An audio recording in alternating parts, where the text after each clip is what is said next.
Hello, ladies and gentlemen. Welcome back to another episode here on African Confessions. The following story that you're going to be listening to, it comes from a translation of a message that I received, and the message reads like this: Hello, how are you? Can you please post my own story as hidden identity? My name is Titi, not a real name, and I have spent, I can say, 17 years hiding a secret that is so painful, so shameful.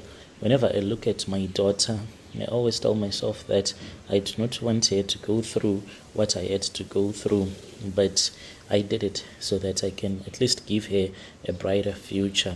I can't even barely look at myself in the mirror. If people knew what I had to do to get where I am, especially my relatives, because I am the one who takes care almost of everyone. I am a successful businesswoman here in South Africa. Everyone calls me a success, but they do not know what is in my closet, and they would think twice before calling me lucky.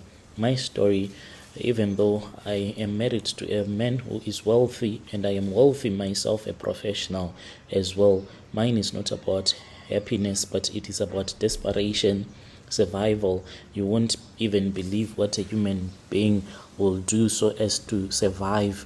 When the moment that your survival instinct will kick in, that is when you will see the real you.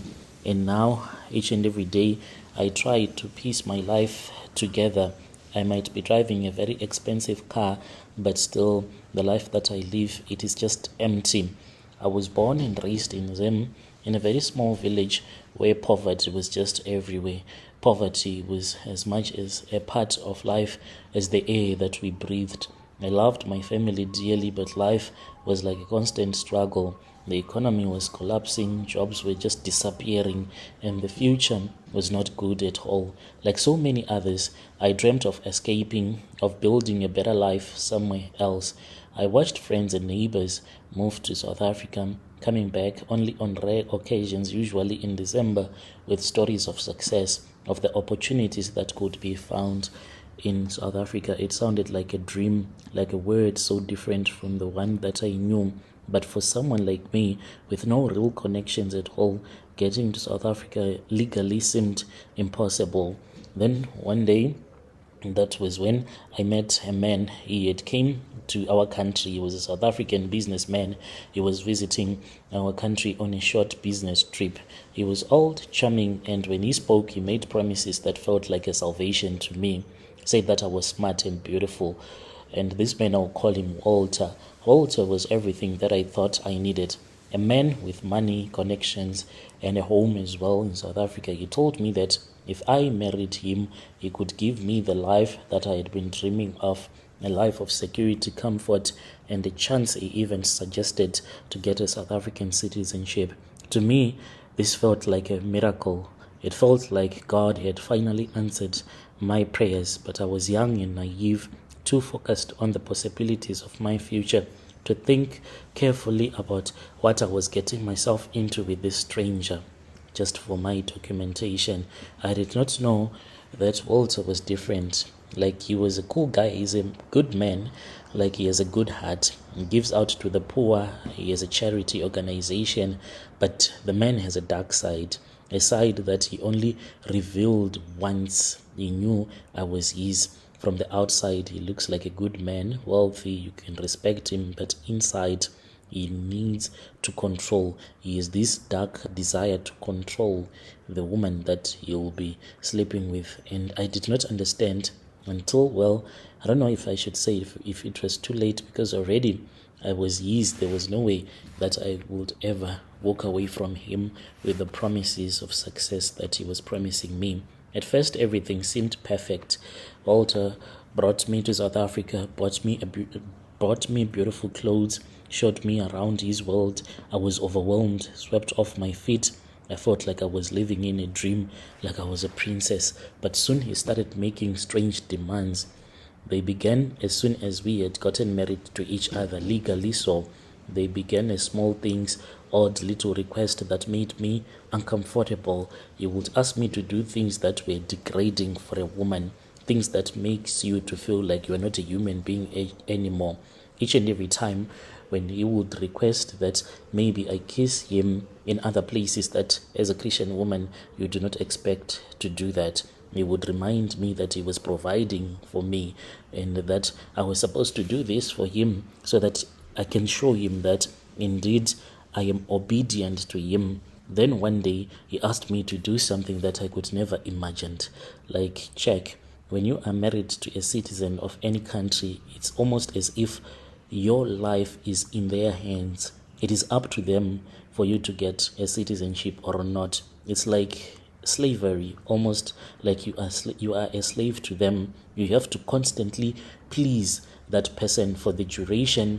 When you are a temporary resident, you have no right as such. The person can even abuse you emotionally, physically, but basically you cannot go anywhere to report, because how can you go and report the person that is allowing you to stay in their country? And if you get a partner that is abusive and has that opportunity to have you in their country, knowing that you are that desperate, the person will end up doing you in other ways that is not even human at all.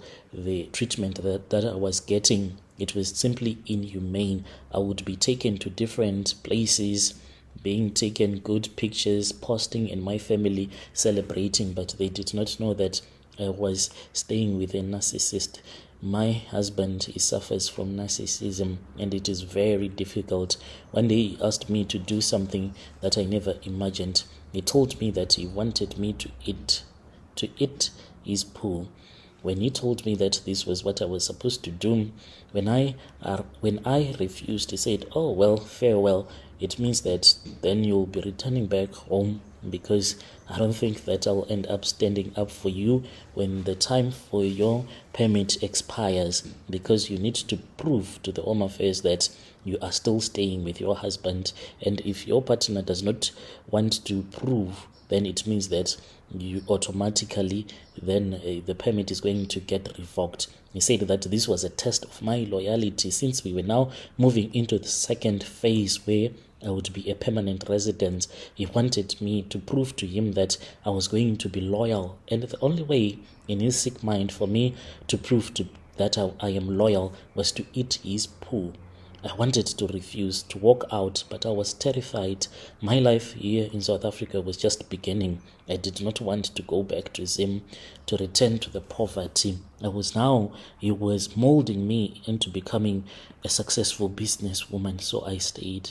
That night, I remember it very well. Against everything that makes me human, I did it. I ate his poo, and I can't even forget that day. Until right now, whenever I think about it, I feel like vomiting even. And that was not the end. My husband is very controlling and very possessive. But what can I do? This is the life that I chose. At least I am glad that my daughter has an opportunity to a better life. My daughter is not going to be like me, her mom, a woman who was desperate so much that she had to eat another man's poo. I don't know how my daughter will react the day that I tell her that this is what her dad made me to do when I came to his country. I'm just thinking that just when my daughter is about to get married, I'll just tell her my story so that she can know that these were the sacrifices that her mother had to do for her to live a good life, so that she can never forget those sacrifices. I don't know, maybe people will judge me, but this is what I had to do to become fully South African. Dear listeners, right there was a message that was sent to me by one of our dear sister. That was the translation of the message that she sent to me.